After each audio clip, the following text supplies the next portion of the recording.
Honorables, nous sommes particulièrement heureux de partager avec vous ce grand moment de mobilisation et de dialogue autour des enjeux de l'insertion socio-économique des femmes et des jeunes filles du département. Mesdames et messieurs, c'est dans le cadre de la mise en œuvre du plan d'action de mon ministère, comme pour l'année sociale que j'ai présenté au Conseil des ministres le 3 janvier 2018, que j'arrive ce jour à Mbacké avec la phase pilote déroulée dans la région de Dakar. Les interventions étant articulées autour de la promotion économique et du dialogue autour de l'autonomisation de la femme et du renforcement du partenariat entre le mouvement associatif féminin et mon département. À ce sujet, je voudrais féliciter la présidente et les membres du comité consultatif départemental de la femme pour le diagnostic et les propositions pertinentes émises dans le sens de l'amélioration de la condition féminine dans la circonscription qui, suivant le critère démographique, est au deuxième rang national après Dakar. Bien entendu, j'ai pris bonne note et invite la commission scientifique à en faire de même dans la perspective du Forum national de l'entrepreneuriat féminin et la promotion économique des femmes que le chef de l'État a prescrit à Monsieur le Premier ministre dans le cadre de l'année sociale 2018. S'agissant de la promotion économique des femmes, le processus a démarré dans votre département depuis le mois de novembre 2017 avec une présélection des projets sur l'autorité de Monsieur le Préfet, suivi d'une formation technique et managériale des promotrices en collaboration avec l'ONFP. Ainsi, nous allons ce jour, avec la remise des notifications de financement,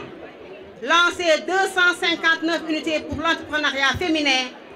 touchant une population de 14 645 femmes et jeunes filles dans les 16 communes du département pour un financement global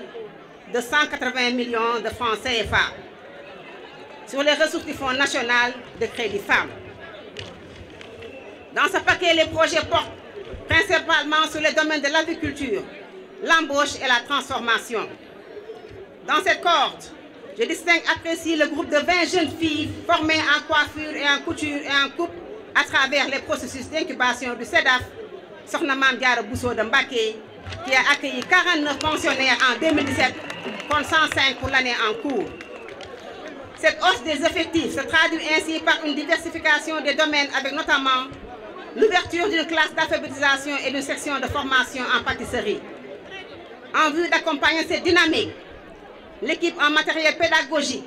sera renforcée avec un kit coiffure, 5 machines à coudre, 2 machines à coudre broderie, une mini boulangerie et 3 congélateurs. À côté de ces micro-activités de démarrage d'unités économiques, il sera lancé une expérience pilote développant un paquet technologique intégrant toute la chaîne de valeur de la transformation de l'arachide en huile et des céréales locales, du décortiquage à la commercialisation, incluant le raffinage et le conditionnement. Je voudrais féliciter toutes les femmes bénéficiaires de ces différents programmes et les exhorter à faire le meilleur usage des ressources mises à leur disposition, mais aussi à respecter tous les engagements contractuels relatifs au remboursement. Au reste, je me fais aucun souci à ce sujet. Connaissant le leadership et le sens de l'effort caractérisé de la femme Bawol, j'en appelle aussi à l'accompagnement dynamique des maires et communes et de l'ensemble des élus et leaders pour la consolidation de ces nouvelles entreprises